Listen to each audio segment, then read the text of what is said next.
O Brasil teve muita sorte que tivemos um hacker que conseguiu pegar aquelas conversas todas. Senão, provavelmente o Brasil estaria com o destino que outros países aí da América Latina estão por enquanto. Porque o presente de Natal de 2023 veio do Dias Toffoli. E não é só no Brasil, não. É em toda a América Latina. Você falou, caramba, Thiago, tava lembrando o Natal de 3 anos atrás? Por quê? Você vai ver agora a conexão. Se no Brasil tivemos a sorte de ter as conversas aí de Sérgio Moro e Dallagnol reveladas e toda a farsa contra o Lula revelada e a própria imprensa, que foi quem chancelou aquela farsa e tornou os dois heróis nacionais, teve que recuar, alguns jamais fizeram meia-culpa, mas recuaram. Outros países não tiveram a mesma sorte. No Equador, por exemplo, o ex-presidente Rafael Correa, ele está foragido até hoje. Ele teve que se exilar na Espanha, porque se ele voltar para o Equador, ele vai preso. Teve uma lava-jato no Equador, tem uma espécie de lava-jato na Argentina, teve uma espécie de lava-jato no Peru e em vários outros países. Eis que, essa semana, o Dias Toffoli soltou a primeira das bombas aí para prender o Sérgio Moro. Faz 2, 3 dias, o Dias Toffoli anulou provas da delação da Odebrecht. Para quem não sabe, quando uma pessoa física faz delação, chama delação premiada. Quando é uma empresa, aí se chama acordo de leniência, mas é exatamente a mesma coisa. Então, a Odebrecht fez ali o seu acordo de leniência, ou seja, delatou inúmeras pessoas no Brasil e no exterior. Pois bem, sabemos que as delações da Lava Jato, muitas delas eram fake. Algumas delas escritas pelos próprios procuradores e a pessoa delatava alguém sem ler. Já falei aqui inúmeras vezes do esqueminha da Lava Jato. Pois bem, eis que no exterior também era muito parecido. Alguns políticos bem importantes de esquerda do Peru e do Equador, tem até do Panamá, começaram a ser processados nos seus países por delações que envolviam um sistema da Odebrecht, que era um sistema chamado Drauzes. Eram 2 sistemas, o outro se chamava WebMyDay. Esses 2 sistemas juntos, eles eram, de acordo aí com a Lava Jato de Curitiba, eram o sistema de propinas da Odebrecht. Só que teve uma coisa, a Vaza Jato, e isso aí foi o que foi provado a partir da decisão do Natal, do presentão de Natal. Esse foi o maior presente de Natal de todos. Foi o do Lewandowski de 2020. O que foi exposto ali pelo Cristiano Zanin Martins e pelo Lewandowski foi que esses arquivos, Drauzes e o WebMyDay, a Lava Jato teve acesso a esses arquivos, os procuradores, 1 ano antes deles oficialmente dizerem que tinham tido acesso a esses arquivos. Fala, como assim, Thiago? Eles pegaram discos rígidos, ou seja, são memórias de computador, eles tinham acesso a editar, a colocar nomes, a deletar nomes de quem eles quisessem, a editar os valores, a fazer o que eles quisessem por 1 ano, sem que ninguém soubesse que eles tinham acesso àquilo. E aí só depois de 1 ano que eles podem ter feito todas as edições que eles quiseram, ou seja, enquanto eles estavam investigando, obrigando pessoas inocentes a delatarem, tudo mais, eles podiam simplesmente falar para fulano, ó, você vai delatar Cicrano ali, tá bom? Vai falar que ele ganhou tanto. Aí eles iam lá no sistema e colocavam, ó, fulano ganhou tanto. Tá aqui no sistema de propinas da Odebrecht. E aí, o que acontece? Coincidentemente, obviamente não foi coincidência, líderes de esquerda eram delatados. Aí tinha naquele sistema o Lula, tinha a Gleisi, tinha tal, só que líderes também no exterior.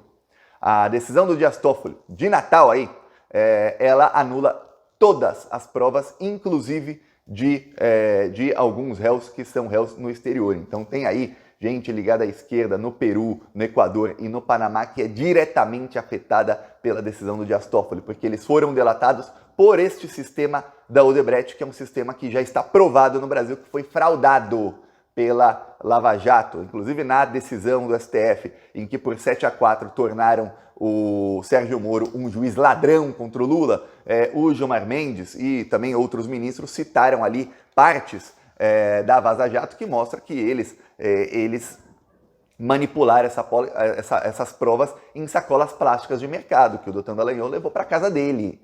Então ele pegava uma prova, imagina um arquivo de computador, ele leva para casa dele numa sacola plástica. Isso não existe, não existe. Quer dizer, ele pode ter ligado no computador dele e fazer o que ele quiser ali com aquele arquivo, com aquele sistema. Pois bem, agora o que acontece é o seguinte, como eu expliquei aqui da decisão anterior do Toffoli, que também foi aí um presentão de Natal, ele está caminhando rapidamente para começar a responsabilizar o Sérgio Moro, o Deltan Dallagnol e toda a Lava Jato pelos crimes que eles cometeram, por toda a perseguição. Mais do que isso, esses réus aí, tanto do Brasil e alguns do exterior, esses, depois de serem inocentados, que é uma coisa que demora um pouco em muitos casos, eles vão entrar na justiça.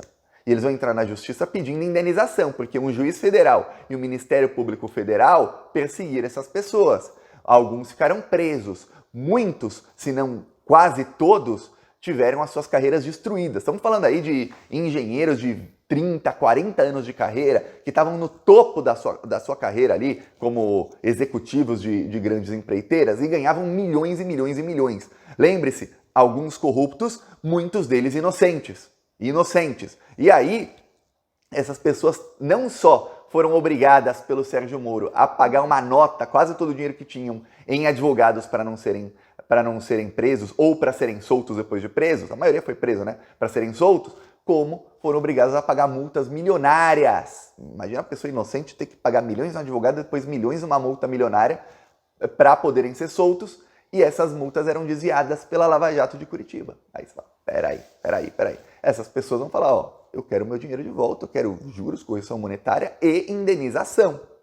E aí não estamos falando aí de pessoas que não tinham nada e foram presas, pessoas assim que perderam milhões de reais. Para falar em valores, obviamente a pessoa que é inocente é presa, não importa se ela é pobre ou ela é rica, é uma injustiça enorme. Só que quando você vai falar de valores de indenização, a pessoa rica perdeu mais dinheiro. E aí, onde eu quero chegar? Eu quero chegar que quem vai pagar isso tudo é o Sérgio Moro. Esse é o lance aqui. Quem vai pagar tudo é o Sérgio Moro.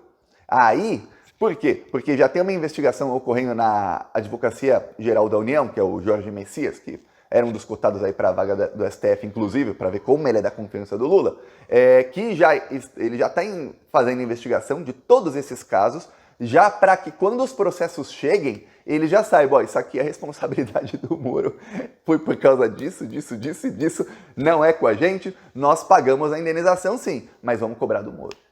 Que é o Moro que pagou, e não só o Moro, Deltan, esses procuradores todos, Janot, outros que estavam envolvidos no esquema. Então, uma mega investigação para que todos eles paguem.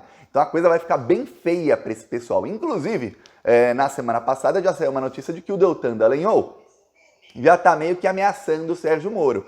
Deltan Dallagnol já não confia mais no Sérgio Moro porque ele foi traído. O Sérgio Moro votou a favor do Flávio Dino para ministro do STF. O Sérgio Moro, tudo indica, ele vazou para o Flávio Dino quem foram os senadores, os 33 que votaram contra ele. Se não os 33, que é capaz do Moro não saber todos, ele vazou boa parte deles. Boa parte dos que chegavam na frente do Flávio Dino e diziam, olha, o voto é secreto, eu vou votar contigo, viu? E aí ele teve 3 votos a menos do que o mínimo esperado. Ou seja, falava que teria entre 50 e 55. O mínimo era 50, teve 47. Então, quer dizer, além de não ter o mínimo esperado, tem uma traição ou outra, 3 os que eram contados como certos traíram.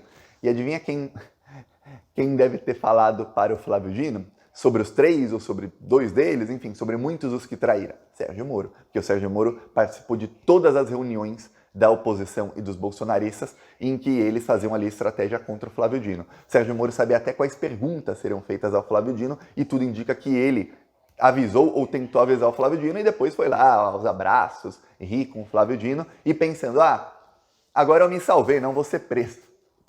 Tem um problema, Sérgio Moro. O Flávio Dino, primeiro, ele não é procurador-geral da República, então não é ele quem te investiga e quem vai pedir sua prisão. Segundo, ele não vai mais ser chefe da Polícia Federal, literalmente. Então não tem nem como, nem se ele quisesse, ele não faz isso hoje, mas nem se ele quisesse, ele interferiria para que a polícia também não peça sua prisão. Aí terceiro, o Flávio Dino vai ser ministro do STF na primeira turma. Os casos da Lava Jato, como essa bomba aí do Dias Toffoli, estão na segunda turma. A segunda turma que tem o Toffoli, o Gilmar Mendes, o Cristiano Zanin Martins. Aí tem quem? Os 2 indicados pelo traído Bolsonaro, porque quem ficou uma fera com o Sérgio Moro foi a família Bolsonaro, que são o Cássio Nunes, que está assinando ao Lula e, ao mesmo tempo, tenta manter uma boa relação ali com os Bolsonaro, ou seja, tem 2 motivos para ir com tudo para cima do Sérgio Moro. Então, no próximo, fechado com o Bolsonaro, na papuda. Se bem que o Sérgio Moro, ele é de Curitiba, então ele pode ir para o Complexo Penal dos Pinhais, que é onde ele mandava os presos da Lava Jato. Aliás, seria bem justo ele ficar muitos anos preso ali. Peço sua inscrição no canal, que tenha um excelente Natal. Falou!